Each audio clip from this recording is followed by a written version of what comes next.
जय हिंद साथियों, welcome to my YouTube channel. दोस्तों, आज से मेरी एक सीरीज शुरू हो रही है जो प्रीवियस ईयर क्वेश्चन की सीरीज है। ये आप लोगों के लिए फ्री ऑफ कॉस्ट मेरे यूट्यूब चैनल पर आपको मिलती रहेगी और इसकी जो पीडीएफ है वो मेरे टेलीग्राम चैनल पर आपको मिलती रहेगी और टेलीग्राम चैनल का जो लिंक है डिस्क्रिप्शन में दे दिया जाएगा, वहां से आप इस पीडीएफ को डाउनलोड भी कर सकते हैं। तो देखते हैं, क्योंकि हमारे पास बहुत कम समय बचा है। पीसीएस का पेपर अक्टूबर में है और आरओ का पेपर जो है दिसंबर में है। हमारे पास बहुत कम समय है। इस समय में ही हम एक बार फुल रिवीजन कर लें सारे सब्जेक्ट का। इसी को लेकर मैं ये सीरीज लेकर आया हूं। ये सीरीज स्टार्ट करता हूं मैं इतिहास सब्जेक्ट से, जिसमें मेरा पहला है प्राचीन भारत का इतिहास। इसमें सबसे पहला टॉपिक है भारत की प्रागैतिहासिक संस्कृतियां। इसमें देखते हैं पुरापाषाण काल, मध्यपाषाण काल, नवपाषाण काल, इन यहां से शुरुआत करेंगे। तो हम लोग पहले देखते हैं पुरापाषाण काल। यहां से अभी तक कितने क्वेश्चन देखने को मिले हैं, उन सारे क्वेश्चनों का रिवीजन सुपर फास्ट तरीके से आप लोगों को कराया जाएगा। तो शुरू करते हैं पहले क्वेश्चन से। पहला क्वेश्चन है, नीचे दो कथन दिए गए हैं, एक को अभिकथन ए और दूसरे को कार्ड आर कहा गया है। इस तरीके के क्वेश्चन पीसीएस में अब बढ़ते जा रहे हैं। इन क्वेश्चनों की संख्या बढ़ रही है लगातार। तो देखते हैं, अभिकथन ए है, विंध्य क्षेत्र के पाषाण युगी लोगों ने नूतन भूतकाल के अंत में गंगा घाटी में प्रवचन किया। इसका कारण दिया गया है, जलवायु परिवर्तन के कारण इस काल में शुष्कता का चरण था। तो इसमें ए और आर दोनों सही हैं और आर ए का सही व्याख्या करता है और इसका डिस्क्रिप्शन भी दिया गया है। आप लोग इस डिस्क्रिप्शन को देखते हुए भी चलें। विंध्य क्षेत्र के पाषाण युगीन लोगों ने नूतन भूतल काल के अंत में गंगा घाटी में प्रवचन किया, क्योंकि जलवायु परिवर्तन के कारण इस काल में शुष्कता का चरण था। अब ये दूसरा क्वेश्चन है, सही कालक्रम में व्यवस्थित कीजिए। इस तरीके के क्वेश्चन भी पीसीएस में लगातार बढ़ रहे हैं। ये दिया गया है कालक्रम के अनुसार इसको लगाना है। पटपरा जमाओ, खेतौनी जमाओ, बाघौर जमाओ, सिंघाबल जमाओ। तो इसका जो सही क्रम है 4 1 3 2। तो इसमें क्या है, सोन नदी घाटी में सबसे पहले 1963 ईस्वी में निसार अहमद ने 35 पुरास्थलों और उपकरणों की खोज की। इसके पश्चात गोवर्धन राय शर्मा ने 1975 ईस्वी से 77 ईस्वी के मध्य बर्ग विश्वविद्यालय के जेडी क्लार्क के साथ विस्तृत सर्वेक्षण कर लगभग 300 पुरास्थलों की खोज की। इसके बाद विलियम्स और कीथ राइस ने इसमें कई जमाओं को खोज कर उजागर किया। इसमें से कुछ प्रमुख क्रमागत जमाव निम्नलिखित हैं, जिनका जो क्रम दिया गया है वो इस प्रकार है।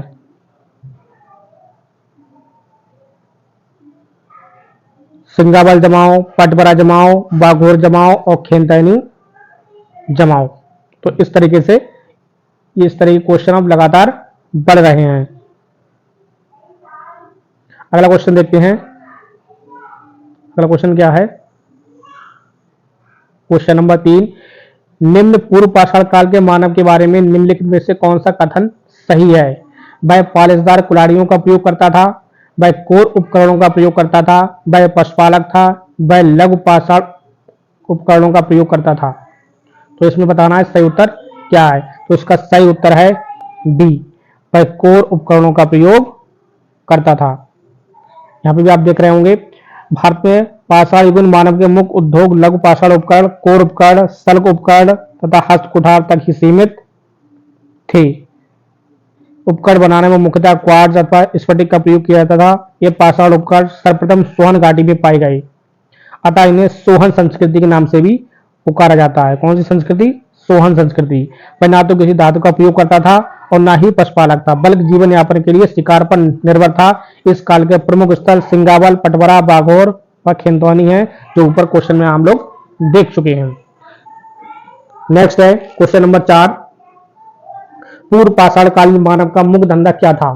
तो पूर्व पाषाण काल में मानव केवल अपने शिकार पर निर्भर था, यानी वो शिकारी जीवन यापन करता था। तो इसका क्वेश्चन हो जाएगा, आंसर हो जाएगा शिकार खेलना। नेक्स्ट, निम्नलिखित में से किस क्षेत्र में पुरापाषाण काल, मध्यपाषाण काल और नवपाषाण काल के अवशेष एक क्रम में पाए गए? तो यह है, इसका उत्तर हो जाएगा बेलन घाटी। बेलन घाटी में जो उसको एक क्रम में पाए गए थे। बेलन घाटी विंध्य क्षेत्र एवं नर्मदा घाटी से पुरापाषाण, मध्यपाषाण काल, नवपाषाण काल तीनों के अवशेष पाए जाते हैं। यहाँ पर शिकारी मानव सभ्यता से लेकर अन्नोत्पादक मानव सभ्यता के चिन्ह पाए जाते हैं। उच्च पुरापाषाण काल के सर्वप्रथम साक्ष्य यहीं से मिले हैं। नेक्स्ट, भारत के प्रागैतिहासिक मानव का प्राचीनतम जीवाश्म निम्नलिखित में से किस स्थान से मिला? प्रागैतिहासिक मानव का प्राचीनतम जीवाश्म, तो इसका जो उत्तर हो जाएगा वो हो जाएगा हथनौरा। क्या हो जाएगा? हथनौरा। इसको देखते हैं। भारतीय पुरातत्व सर्वेक्षण के अरुण सोनकिया को 1982 ईस्वी में मध्य नर्मदा घाटी में होशंगाबाद जिले में स्थित हथनौरा नामक स्थान पर मानव की एक खोपड़ी का जीवाश्म मिला है।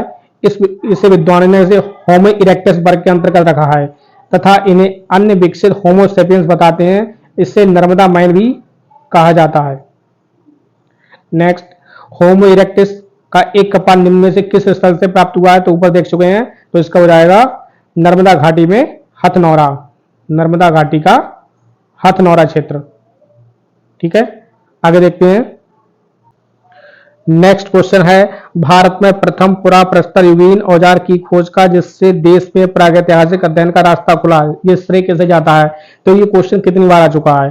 तो इसका जो आंसर हो जाएगा वो हो जाएगा आरवी फुट। देखो कितनी बार ये क्वेश्चन आया, कितना इंपॉर्टेंट क्वेश्चन है, इसको अच्छे से देखें। पुरातत्व सर्वेक्षण विभाग के विद्वान रॉबर्ट ब्रूसफोर्ड को भारतीय प्रागैतिहासिक काल का जनक कहा जाता है। 1863 में रॉबर्ट ब्रूसफोर्ड ने सबसे पहले पुराप्रस्तर युगीन प्रथम हैंड एक्स की खोज मद्रास के पल्लपुरम स्थान से की थी। इसके फलस्वरूप भारत में प्रागैतिहासिक काल के अध्ययन का रास्ता खुल गया। किसने की थी? आरबी फुट ने। नेक्स्ट क्वेश्चन है इसका, निम्नलिखित में से किसे फलक संस्कृति कहा जाता है? तो इसका जो उत्तर हो जाएगा वो हो जाएगा मध्य पुरापाषाण काल, मध्य पुरापाषाण का फलक संस्कृति। भारत के विभिन्न भागों में से जो फलक प्रधान पूर्व पाषाण काल के उपकरण मिलते हैं उन्हें इस काल के मध्य में रखा जाता है। फलकों की अधिकता के कारण एच.डी. सांकलिया ने मध्य पूर्व पाषाण काल को फलक संस्कृति की संज्ञा दी है। इन उपकरणों का निर्माण अच्छे प्रकार के क्वार्ट्जाइट पत्थर से किया गया है। नेक्स्ट, प्राचीनतम कलाकृति का प्रमाण संबंधित है कहां से? तो ये इसका जो आंसर है उच्च पूर्व पाषाण काल से। कहां से है? उच्च पूर्व पाषाण काल से। नेक्स्ट है, उच्च पुरापाषाण युगीन हड्डी की बनी मात देवी की प्रतिमा कहां से प्राप्त हुई? हड्डी की बनी, तो इसका उत्तर हो जाएगा बेलन घाटी, उत्तर प्रदेश। उत्तर प्रदेश के इलाहाबाद प्रयागराज जिले की मेजा तहसील में बेलन घाटी के क्षेत्र में स्थित लोहंदा नाम के तृतीय ग्रेवॉल के अपराधित जमाओं से हड्डी की बनी हुई माता देवी की एक मूर्ति मिली है। भारत में उच्च पुरापाषाण काल के भूतात्विक स्तर से प्राप्त यह एकमात्र मूर्ति है। नेक्स्ट, प्रारंभिक पूर्व मानव को किस नाम से जाना जाता था? तुरुक इसको जाना था। इसका बी आंसर है क्रो मैग्नन मानव। नेक्स्ट है, उत्खनित प्रमाणों के अनुसार पशुपालन का प्रारंभ हुआ था। अब यहां से शुरू हो गया हमारा मध्य पाषाण काल। मध्य पाषाण काल के पहले प्रश्न है, पूर्व पाषाण काल हमारा लगभग 12 क्वेश्चन थे इसके पूर्व पाषाण काल के। इसके बाद शुरू होता है हमारा मध्य पाषाण काल। निम्नलिखित मध्य पाषाणिक स्थलों को भौगोलिक दृष्टि से पश्चिम से पूर्व के क्रम में व्यवस्थित कीजिए। यानी पूरा पाषाण मध्य पाषाण काल के जो स्थल थे उनका जो क्रम है वो पूछा गया है पश्चिम से पूर्व। तो इसका जो सही क्रम इसको दिया गया है, इसका जो सही क्रम होगा इसका सी उत्तर है। सी का मतलब 4 2 1 3। 4 का मतलब महदा उत्तर प्रदेश के प्रतापगढ़, लेखिया उत्तर प्रदेश के मिर्जापुर, पैसरा बिहार, वीरभानपुर पश्चिम बंगाल। तो इस जो क्रम है वो पश्चिम से पूर्व की ओर है। तो इस तरीके से क्वेश्चन भी पीसीएस में काफी पूछे गए हैं। नेक्स्ट क्वेश्चन है, निम्नलिखित में से किस भारतीय पुरातत्ववेत्ता ने पहली बार भीमबेटका गुफा को देखा और उसके शैल चित्रों के प्रागैतिहासिक महत्व को खोजा? तो इसका जो आंसर हो जाएगा बी.एस. बाकड़कर। सी आंसर हो जाएगा इसका। नेक्स्ट है, उत्खनित प्रमाणों के अनुसार पशुपालन का प्रारंभ हुआ था। ये भी क्वेश्चन देखो कितनी बार पूछा गया है। तो इसका जो उत्तर हो जाएगा डी, मध्य पाषाण काल में। क्योंकि पूर्व पाषाण काल में क्या था, वो शिकारी जीवन यापन करता था और मध्य पाषाण काल में पशुओं को पालने लगा, यानी पशुपालन का इसने प्रारंभ कर लिया। और पशुपालन के जो साक्ष्य हैं मध्य प्रदेश के आदमगढ़ और राजस्थान के बागौर जिले से प्राप्त हुए हैं। मध्य पाषाण काल का प्रारंभ 10,000 से 6,000 ईसा पूर्व के आसपास माना जाता है।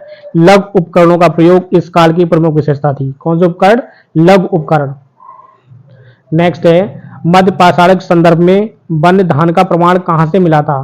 तो ये मिला था चौपानी मांडो से। वन्य धान का प्रमाण चौपानी मांडो से मिला। यह पुरास्थल प्रयागराज जिले की मेजा तहसील में बूढ़ी बेलन नदी के बाएं तट पर स्थित है। इस पुरास्थल को खोजने का श्रेय 1967 ईस्वी में श्री बी.डी. मिश्र को जाता था। देखते हैं आगे इसके क्वेश्चन। सराय नाहर राय और महदा संबंधित है, किससे संबंधित है? तो ये गंगा घाटी की मध्य पाषाण संस्कृति से संबंधित है। सराय नाहर राय प्रतापगढ़ जिले में स्थित है। इसकी खोज के.सी. ओझा ने की थी। यहाँ से 11 मानव समाधियां तथा 8 गर्त चूल्हे पाए गए हैं। यहाँ एक समाधि ऐसी है जिसमें एक साथ 4 मानवों का दफनाया गया है। महदा नामक मध्य पाषाणिक स्थल भी प्रतापगढ़ जिले में ही स्थित है। इसकी खोज इलाहाबाद विश्वविद्यालय के पुरातत्व विभाग तथा पट्टी तहसील के तात्कालिक परगनाधिकारी लाल बिहारी पांडे के सौजन्य से हुई थी। यहाँ से भी मानव समाधियां प्राप्त हुई हैं। यहाँ से मानव समाधियों के अतिरिक्त पशुओं की अर्जली हड्डियां, श्रृंग आदि भी प्राप्त हुए हैं, जिसके कारण इसे बद स्थल भी कहा जाता है। कौन सा स्थल? बद स्थल।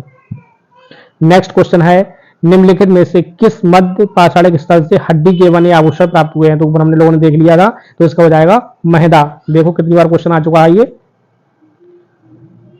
नेक्स्ट देखते हैं एक ही कब्र से 3 मानव कंकाल निकले। बहुत ही अच्छा क्वेश्चन है। एक ही कब्र से 3 मानव कंकाल मिले, तो वह है दमदमा से। कौन सा है? दमदमा से एक ही कब्र से 3 मानव कंकाल प्राप्त हुए थे। नेक्स्ट है विंध्य क्षेत्र के किस जलाशय से सर्वाधिक मानव कंकाल मिले थे? तो इसका आंसर हो जाएगा लेखिया से। पूर्व पाषाण काल में हमारा खत्म हो चुका, मध्य पाषाण काल भी खत्म हो गया। अब हमारा शुरू होता है नव पाषाण काल। थोड़ा जल्दी करा रहे हैं क्योंकि हमारे पास टाइम बहुत ही कम है। हमें हिस्ट्री, ज्योग्राफी, पॉलिटी और साइंस इन सभी सब्जेक्टों को कवर करना है। यदि मेरी वीडियो आपको अच्छी लग रही हो तो लाइक करें, चैनल को सब्सक्राइब करें और बेल आइकन को प्रेस करें, जिससे आने वाले वीडियो का नोटिफिकेशन आपको मिलता रहे। और साथ ही साथ अपने दोस्तों के साथ वीडियो को भी शेयर करें, क्योंकि जो कुछ बच्चे ऐसे होते हैं जो गरीब परिवार से होते हैं, वो अच्छी बुक नहीं ले सकते, तो वो मेरे चैनल पर आकर फ्री ऑफ कॉस्ट तैयारी कर सकते हैं। और इसकी पीडीएफ जो है टेलीग्राम चैनल पर अपलोड कर दी जाएगी, वहां से आप लोग डाउनलोड करके इसको पढ़ सकते हैं। या वीडियो देखने में आपको कुछ तरह की कोई प्रॉब्लम हो रही है तो इसकी पीडीएफ भी आप वहां से पढ़ सकते हैं। देखते हैं नव पाषाण काल में कौन कौन से क्वेश्चन आ चुके हैं। झीलों के किनारे प्रारंभिक कृषि वाला स्थल है, तो इसका जो आंसर हो जाएगा लहुरादेव। तो ये लहुरादेव कहां पर है? झीलों के किनारे। ये लहुरादेव जो है उत्तर प्रदेश के संत कबीर नगर में स्थित लहुरादेव बखिया, जो बखिया झील है उसी किनारे स्थित प्रारंभिक कृषि वाला स्थल है। यहां से चावल की कृषि का प्राचीनतम साक्ष्य मिला था। कहां से मिला था? लहुरादेव से। इसके बाद है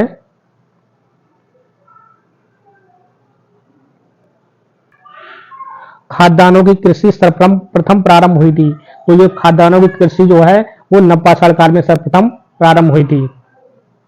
राग के टीले किस क्षेत्र की नव पाषाण संस्कृति से संबंधित हैं? ये दक्षिण भारत की संस्कृति से संबंधित हैं। इन टीलों को जो है राग का टीला या भस्म टीला भी कहा जाता है। नव पाषाण कालीन गर्त निवासों के अवशेष कहां से मिले थे? तो ये जो मिले थे बुर्जहोम और गुफकराल से। मानव समाधान में कुत्ते दफनाने का साक्ष्य जो है बुर्जहोम से मिला था। तो इसी तरह दूसरा क्वेश्चन आया ये नेक्स्ट, मानव समाधान में कुत्ते दफनाए गए थे, यानी मानव के सबके साथ कहां कुत्ते दफनाने का प्रमाण मिला है? तो वो मिला है बुर्जहोम में, मानव के साथ कुत्ते को दफन करना। आगे देखते हैं निम्नलिखित में से किस स्थान पर नव पाषाण स्तर पर गेहूं एवं जौ की खेती के सर्वप्रथम प्रमाण मिले? तो ये मिले थे मेहरगढ़। ये मेहरगढ़ कहां है? सिंध और बलूचिस्तान की सीमा पर कच्ची का मैदान में बोलन नदी के किनारे मेहरगढ़ नामक स्थल से कृषि का पहला स्पष्ट साक्ष्य प्राप्त हुआ था। लेकिन जो यहाँ पे नोट दिया गया इसको ध्यान से पढ़ें। यदि मेहरगढ़ और लहुरादेव दोनों विकल्प में हो तो लहुरादेव उचित विकल्प होगा। ठीक है, तो ध्यान रखना, अगर दोनों ऑप्शन में दिए गए हैं तो लहुरादेव को टिक करना है हमें और मेहरगढ़ को नहीं करना है, और लहुरादेव नहीं दिया है तो हमें मेहरगढ़ को टिक करना है। इसका नेक्स्ट क्वेश्चन देखते हैं। भारत में व्यवस्थित कृषि का प्राचीनतम प्रमाण कहां से मिला? व्यवस्थित कृषि यहां पर है गेहूं जौ की खेती, लेकिन यहाँ पे दिया है व्यवस्थित कृषि। तो जो व्यवस्थित कृषि था वो था मेहरगढ़। ठीक है, अच्छे से समझना इसको। नेक्स्ट क्वेश्चन है, निम्न में से किस एक पुरास्थल से पाषाण संस्कृति से लेकर हड़प्पा सभ्यता तक के सांस्कृतिक अवशेष प्राप्त हुए हैं? तो ये प्राप्त हुए हैं मेहरगढ़ से। उस स्थल का नाम बताइए जहां से प्राचीनतम स्थायी जीवन के प्रमाण मिले हैं। तो वो मिले हैं मेहरगढ़ से स्थायी जीवन। ऊपर देख चुके हैं व्यवस्थित कृषि और स्थायी जीवन, दोनों का आंसर जो हो जाएगा वो हो जाएगा मेहरगढ़। भारतीय उप महाद्वीप में पालतू भैंस का प्राचीनतम साक्ष्य कहां से मिला है? तो इसका भी आंसर हो जाएगा मेहरगढ़। मानव द्वारा सर्वप्रथम प्रयुक्त अनाज था, यानी मानव द्वारा सबसे पहला अनाज कौन सा प्रयोग किया गया था? तो वह था जौ। ठीक है, जौ था। इसके बाद देखते हैं, इसके बाद शुरू होता है हमारा ताम्र पाषाण संस्कृति। ठीक है, ताम्राश्म काल में महाराष्ट्र के लोग मृतकों के शरीर को फर्श के नीचे किस तरह रखकर दफनाते थे? बहुत अच्छा क्वेश्चन है, कई बार पूछा भी गया है कि इस काल में महाराष्ट्र के लोग जो थे मृत व्यक्ति को फर्श के नीचे दफनाते थे, तो किस दिशा में रखकर दफनाते थे? तो उत्तर से दक्षिण की ओर दफनाते थे। नबदा टोली किस राज्य में है? तो नबदा टोली जो है मध्य प्रदेश राज्य में है। ठीक है, अच्छे से देखना इसको।